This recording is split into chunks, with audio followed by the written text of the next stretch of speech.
Et vous êtes le 81? Brian Isaac, président du réseau canadien contre la contrefaçon, et je suis avocat et je gagne ma vie en appliquant la propriété intellectuelle. Notre organisation, notre réseau est une organisation qui se bat contre le crime pays. J'ai 2 points soulevés qui traitent de l'application. Comme point de départ, je veux dire que nous savons que le CACN, nous avons le besoin d'un équilibre, protéger la vie privée, et c'est un intérêt légitime, fait la promotion d'accès, mais il faut pouvoir appliquer. On ne peut pas le laisser en dehors, parce que si vous ne pouvez pas appliquer ces droits, ça sert à quoi? Premier point, contrairement à ce qui a été dit, si quelqu'un, que personne n'était contre avis sur avis, ça ne donne pas, d'après nous, la bonne protection. Et avis et destruction va mieux si cette personne doit s'identifier et se battre s'ils veulent avec le détenteur de droit. Autrement, à moins que le détenteur veut dépenser de l'argent pour les poursuivre devant les tribunes, comme la cause dont on nous a parlé dans la ville de New York. Je ne sais pas si le DMCA a le bon un équilibre, mais Notice and Takedown est un meilleur point de départ. Un deuxième point, il faut traiter la question des pirates commerciaux. Ceux qui volent et vendent, c'est un problème sérieux qui doit être traité en tant que tel. L'application doit avoir un bon rapport qualité-prix. Il y a des questions qu'on peut traiter facilement, l'exclusion des infractions de la législation qui traite des revenus des crimes. Ça doit être aussi ajouté au code criminel. On pourrait même aller plus loin et avoir un système d'avertissement, mais il faut faire quelque chose. Le Canada doit avoir le bon équilibre pour le Canada. Mais quoi qu'on en fasse, il est important de changer le système où les pirates ne sont pas effrayés par le coût mineur des infractions. 538, 22.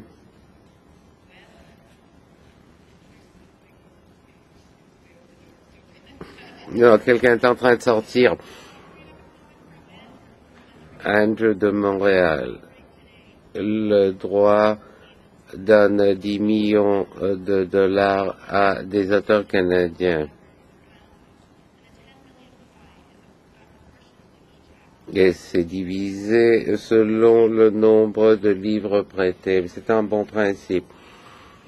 Au Royaume-Uni, ils reçoivent 5 fois le montant. Ça peut se faire aussi pour des artistes vidéo en analysant des téléchargements.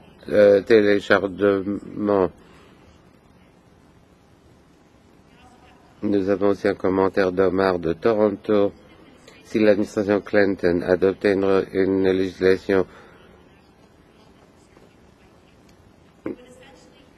ceci rendrait la plupart des usagers des criminels. Les publics canadiens veulent s'assurer à ce que, quelle que soit l'orientation du droit, les citoyens ne deviennent pas d'exemple. Les normes culturelles ont changé, on doit changer avec elles.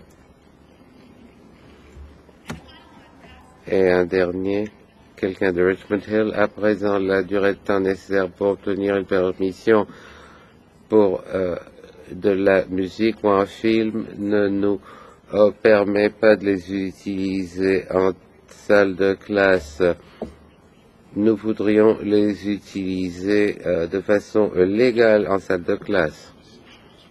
Sacha Isaacs, je travaille pour AVL, une collectivité.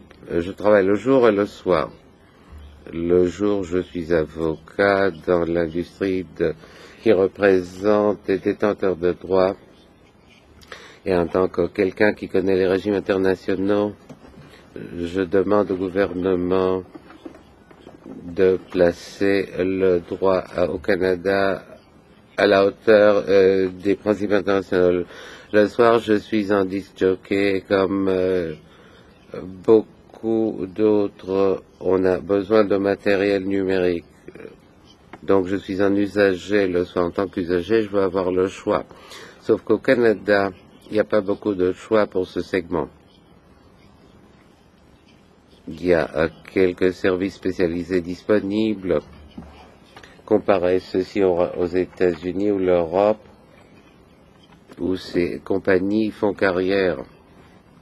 Et il y en a de nouvelles tous les jours. Et la simple raison pour cela est que les compagnies ne veulent pas investir dans un pays où le contenu n'est pas protégé par la loi.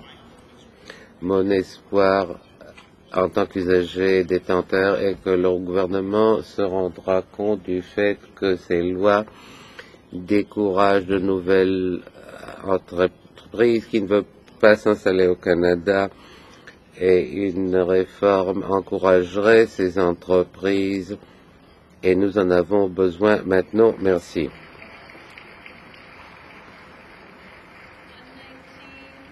119. Venez au micro.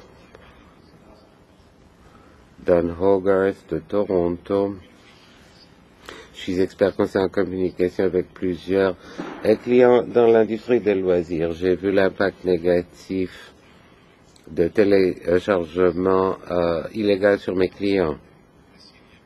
Et je vois l'impact sur des gens qui travaillent avec, je parle du personnel qui sont mis à pied, les artistes qui ne peuvent pas gagner leur vie, peuvent même pas commencer comme les gens de Warner l'ont dit. Et je m'en fais surtout sur l'impact sur la culture canadienne. L'argent qui autrement serait recyclé dans le système à l'appui des artistes, la musique ou des films, la télévision canadienne, toutes ces choses dont on est fier, cet argent n'est pas recyclé, il est perdu. Et pour trop de créateurs de demain, les choses s'arrêtent carrément. Ceux qui s'opposent à la réforme parlent de la différence entre les gens et les grandes entreprises. Mais si vous regardez les industries culturelles au pays, oui, il y a de grosses entreprises, mais la plupart d'entre elles appartiennent à 100% des Canadiens, des petites entreprises en difficulté. Et derrière elles, il y a les gens qui y travaillent. Et ces gens, à leur tour, appuient les créateurs et les artistes. Et on connaît le problème du téléchargement à cause d'un régime démodé. L'incertitude juridique qui existe au pays mène trop de Canadiens à croire qu'il est bon d'aller à des sites de partage de fichiers pour appeler les choses dans leur nom, de prendre la propriété des autres sans permission, tant que ça se fait sur l'Internet. Le Canada doit moderniser son régime immédiatement pour envoyer un signal clair aux Canadiens quant à ce qui est acceptable, ce qui ne l'est pas sur l'Internet. Monsieur le ministre, dépassez la rhétorique et les mythes. Il y a beaucoup de mythes poussés par ceux qui s'opposent à la modernisation. On nous parle d'un état de police, la fin de la culture, des enseignants qui ne peuvent pas enseigner. Tous nos partenaires commerciaux ne l'ont pas vécu. Les régimes de droits d'auteur réussissent très bien. Alors, ignorer la preuve n'y est pas.